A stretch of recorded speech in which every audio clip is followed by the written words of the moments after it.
விடுதலை சிறுத்தைகள் கட்சியின் சார்பில் தென்னிந்திய மாநிலங்களிலும் எதிர்வரும் நாடாளுமன்ற பொதுத் தேர்தலில் போட்டியிட உள்ளோம் என்பதை ஏற்கனவே அறிவிப்பு செய்திருந்தோம். அதனையொட்டி இன்றைக்கு கட்சியின் தலைமையகமான அம்பேத்கர் திடலில் தென்னிந்திய மாநிலங்களின் செயற்குழு கூட்டம் நடைபெற்றது. ஆந்திரா, கர்நாடகா, தெலுங்கானா, கேரளா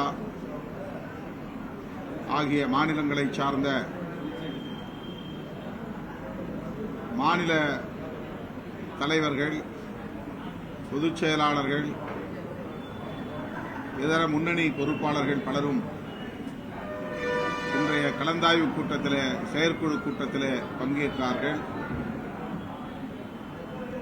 ஆந்திர மாநில தலைவர் வித்யாசாகர், பொதுச் செயலாளர் PTM சிவபிரசாத், தெலுங்கானா மாநில தலைவர் இலுக்கரா ஸ்ரீனிவாஸ், மச்ச தேவேந்திரா, கர்நாடக மாநில தலைவர் சந்திரசேகர், ராஜ்குமார், பெங்களூர் மூர்த்தி ஆகியோரும் பங்கேற்று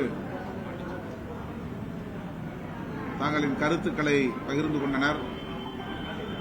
புதுச்சேரியின் சார்பில் முதன்மை செயலாளர் தேவ பொழிலன் அவர்களும் கலந்து கொண்டார். கேரள மாநிலத்திலிருந்து வர இயலாத நிலையில் தங்களின் கருத்துக்களை வாட்ஸ்அப் மூலம் அனுப்பி வைத்திருக்கிறார்கள். ஆக தென்னிந்திய மாநிலங்களின் செயற்குழு கூட்டத்தில் வரும் நாடாளுமன்ற தேர்தல் குறித்து விரிவான கலந்தாய்வை மேற்கொண்டோம். தெலுங்கானாவில் 10 நாடாளுமன்ற தொகுதிகளில் போட்டியிடுவதென்று முடிவு செய்யப்பட்டிருக்கிறது. ஆந்திராவில் இந்தியா கூட்டணியில் குறிப்பாக காங்கிரஸ் மாநில தலைவரோடு பேச்சுவார்த்தை நடைபெற்றுக் கொண்டிருக்கிறது. அந்த கூட்டணியில விடுதலை சிறுத்தைகள் கட்சிக்கு சட்டப்பேரவை தேர்தலிலும் நாடாளுமன்ற தேர்தலிலும் இடங்கள் ஒதுக்க வேண்டும் என்கிற பேச்சுவார்த்தையை நடத்துவதற்கான முயற்சிகள் நடைபெற்றுக் கொண்டிருக்கின்றன. ஒரே நேரத்தில் அங்கே சட்டப்பேரவைக்கான தேர்தலும் நாடாளுமன்றத்திற்கான தேர்தலும் நடைபெறவுள்ள சூழலில் ஆந்திர பிரதேசத்தின் மாநில தலைவர் ஷர்மிளா அவர்களை ஏற்கனவே எமது மாநில பொறுப்பாளர்கள் சந்தித்திருக்கிறார்கள். அந்த மாநிலத்திற்கான பொறுப்பு வகிக்கும் தமிழ்நாட்டைச் சார்ந்த நாடாளுமன்ற உறுப்பினர் மாணிக் தாக்கூர் அவர்களையும் நேரிலே சந்தித்து முதற்கட்டமாக பேசியிருக்கிறார்கள். ஆகவே ஆந்திர பிரதேசத்தை பொறுத்தவரையில் காங்கிரசோடு பேச்சுவார்த்தை நடத்தி கூட்டணியின் சார்பில் வேட்பாளர்களை நிறுத்துவது குறித்து முடிவெடுக்கிற நிலையில் உள்ளோம். அடுத்து கர்நாடகாவில் சந்திரசேகர் தலைமையில் 10 பேர் வந்திருக்கிறார்கள். அங்கே நடைபெறவுள்ள நாடாளுமன்ற பொதுத் தேர்தலில் விடுதலை சிறுத்தைகள் கட்சி 6 இடங்களில் போட்டியிடுவதென்று முடிவு செய்யப்பட்டிருக்கிறது. கேரளாவில் இடுக்கி உட்பட 3 நாடாளுமன்ற தொகுதிகளில் விடுதலை சிறுத்தைகள் கட்சியின் சார்பில் வேட்பாளர்களை நிறுத்துவதென்று முடிவு செய்திருக்கிறோம். ஆந்திரா, கர்நாடகா, தெலுங்கானா, கேரளா ஆகிய மாநிலங்களிலும் இந்தியா கூட்டணியில் நாங்கள் அங்கம் வகிப்பதனால் எங்கள் வேட்பாளர்களால் பிஜேபி வேட்பாளர் பயன்பெறக்கூடிய வகையிலே வாக்கு பிளவு நேர்ந்துவிடக்கூடாது என்பதிலே கவனமாக இருக்கிறோம். ஆந்திராவில் கூட்டணியில் பங்கேற்கிற வாய்ப்பு அமைந்தால் கூட்டணியில் எத்தனை தொகுதிகள் ஒதுக்கப்படுமோ அந்த தொகுதிகளில் மட்டும் போட்டியிடுவோம். அவ்வாறு கூட்டணியிலே இணைவதற்கான சூழல் அமையவில்லை என்றால் விடுதலை சிறுத்தைகள் கட்சியின் சார்பிலே வாய்ப்புள்ள இடங்களில் தனியே வேட்பாளர்கள் போட்டியிடுவார்கள்.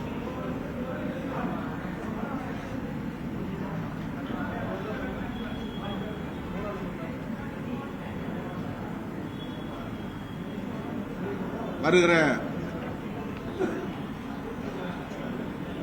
10ஆம் தேதிக்கு மேல் ஆந்திரா, கர்நாடகா, கேரளா, தெலுங்கானா ஆகிய 4 மாநிலங்களிலும் இவிஎம் மின்னணு வாக்குப்பதிவு எந்திரத்தோடு ஒப்புகைச் சீட்டு எந்திரங்களையும் இணைக்க வேண்டும். ஒப்புகைச் சீட்டுகளை எண்ணி தேர்தல் முடிவுகளை அறிவிக்க வேண்டும் என்கிற கோரிக்கையை வலியுறுத்தி விடுதலை சிறுத்தைகளின் ஆர்ப்பாட்டங்கள் நடைபெற உள்ளன. ஆந்திராவிலே விஜயவாடாவிலும், தெலுங்கானாவிலே ஹைதராபாத்திலும், கர்நாடகாவிலே பெங்களூரிலும், கேரளாவிலே மூணாறிலும் இந்த ஆர்ப்பாட்டங்கள் ஒருங்கிணைக்கப்படும் என்பதை தெரிவித்துக் கொள்கிறேன். இவிஎம் ஆளும் கட்சியினருக்கான சாதகமான கருவிகளாக பயன்படுத்தப்பட்டு வருகின்றன. முழுமையாக அவர்களின் கட்டுப்பாட்டில் இருப்பதால் அதை பயன்படுத்துவதிலே ஜனநாயகத்திற்கு பாதுகாப்பற்ற நிலை இருப்பதாக கருதுகிறோம், நம்புகிறோம். பாராளுமன்ற ஜனநாயகத்தை பாதுகாப்பதற்கு இவிஎம் மட்டும் போதாது, விவிபேட் என்கிற ஒப்புகைச் சீட்டும் தேவை. அந்த ஒப்புகைச் சீட்டுகளை எண்ணி வாக்கு முடிவுகளை அறிவிக்க வேண்டும் என்பதும் இன்றியமையாத தேவையாக இருக்கிறது. ஆகவே ஏற்கனவே தமிழ்நாட்டில் 2 கட்டங்களாக மின்னணு வாக்குப்பதிவு எந்திரத்தை எதிர்த்து விடுதலை சிறுத்தைகள் கட்சியின் சார்பில் மாநிலம் தழுவிய அளவில் மாபெரும் ஆர்ப்பாட்டங்களை நடத்தி முடித்திருக்கிறோம். அதே வரிசையில் ஆந்திரா, தெலுங்கானா, கர்நாடகா மற்றும் கேரளா ஆகிய மாநிலங்களிலும் விடுதலை சிறுத்தைகள் கட்சியின் சார்பில்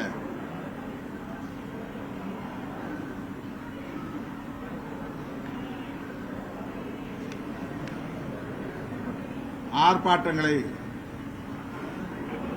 ஒருங்கிணைக்கிற பொறுப்பு அந்த மாநில தலைமைகளுக்கு வழங்கப்பட்டிருக்கிறது. வசதியான நாட்களில் 10 நாட்களுக்குள் அந்த ஆர்ப்பாட்டங்கள் ஒருங்கிணைக்கப்படும் என்று தெரிவித்துக் கொள்கிறோம். மின்னணு வாக்குப்பதிவு எந்திரத்தை மட்டுமே நம்பியிருந்தால் நாடாளுமன்ற ஜனநாயகத்தை பாதுகாக்க முடியாது என்கிற அச்சத்தை விடுதலை சிறுத்தைகள் கட்சி வெளிப்படுத்துகிறது.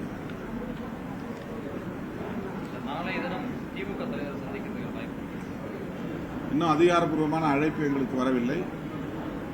அழைப்பு வந்தால் உடனடியாக நாங்கள் சந்திப்போம்.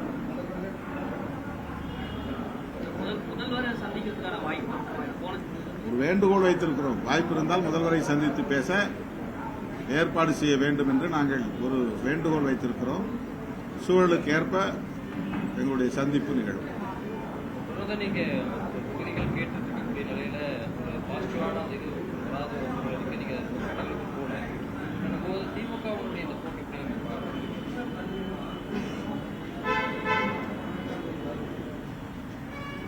எங்களுடைய விருப்பத்தை நாங்கள் வெளிப்படுத்தி இருக்கிறோம்.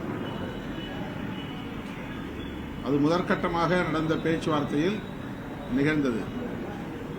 அடுத்த கட்ட பேச்சுவார்த்தையில் இன்னும் நாங்கள் ஈடுபடவே இல்லை. ஆகவே முதல் கட்ட பேச்சுவார்த்தையில் நாங்கள் என்ன முன்வைத்தோமோ அது அப்படியே ஸ்டேட்டஸ் கோவாக இருக்கிறது.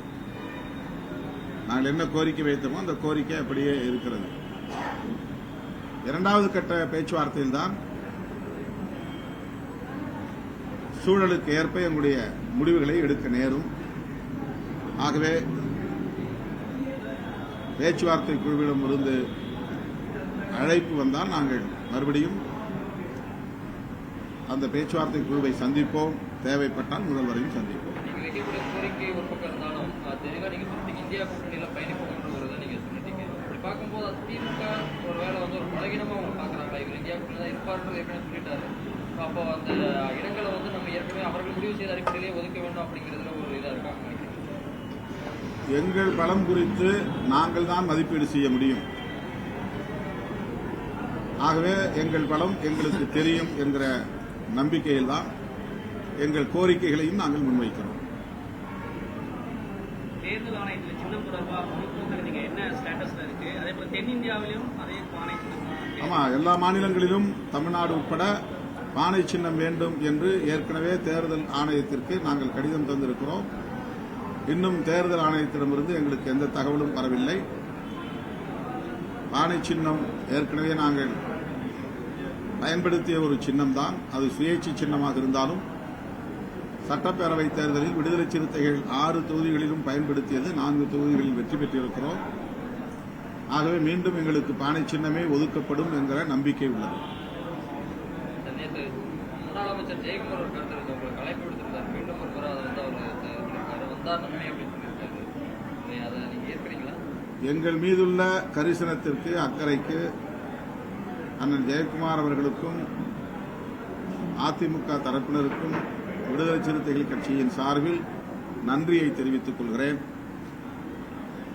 எங்களை பொறுத்தவரையில் இந்த நாடாளுமன்ற தேர்தலில் பாஜகவை வீழ்த்துவதுதான் முதன்மையானது.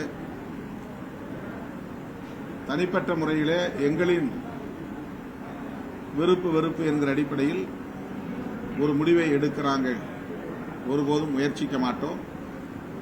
நாட்டு நலன் கருதி, மக்கள் நலன் கருதி இந்த தேர்தலை ஒரு கருத்தியல் போராகவே நாங்கள் அணுகுகிற காரணத்தினால்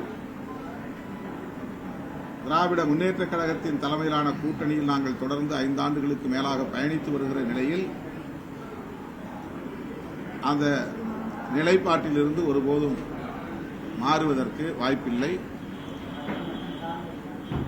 போட்டியிடக்கூடிய தொகுதிகளின் எண்ணிக்கை விரும்பியதை போல் இருக்கலாம், அல்லது விருப்பத்திற்கு மாறாகவும் இருக்கலாம். எங்கள் விருப்பத்தை விடவும் பாஜகவிடமிருந்து இந்த நாட்டை காப்பாற்ற வேண்டும் என்பது மேலானதாக இருக்கிறது என்று நாங்கள் நம்புகிறோம், கருதுகிறோம். அந்த அடிப்படையில் எங்கள் முடிவுகள் இருக்கும். காடு வெட்டின்ற படத்தினுடைய ட்ரெய்லர் வெளியாயிருக்கு. அதில் பார்த்தீங்கன்னா மீண்டும் நாடா காதலுங்கிற விஷயங்கள் எல்லாம் வந்து அதில் வந்து தெளிவாக இது பண்ணி குறிப்பிட்ட சமூகத்தினர் அதை பண்ணுறாங்கன்ற மாதிரி அந்த ட்ரெய்லர் வந்து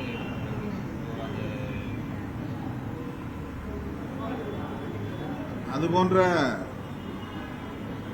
செயற்பாடுகளை நாங்கள் பொருட்படுத்துவதில்லை. அதற்கு நான் பதில் சொல்லவும் விரும்புகிறேன்.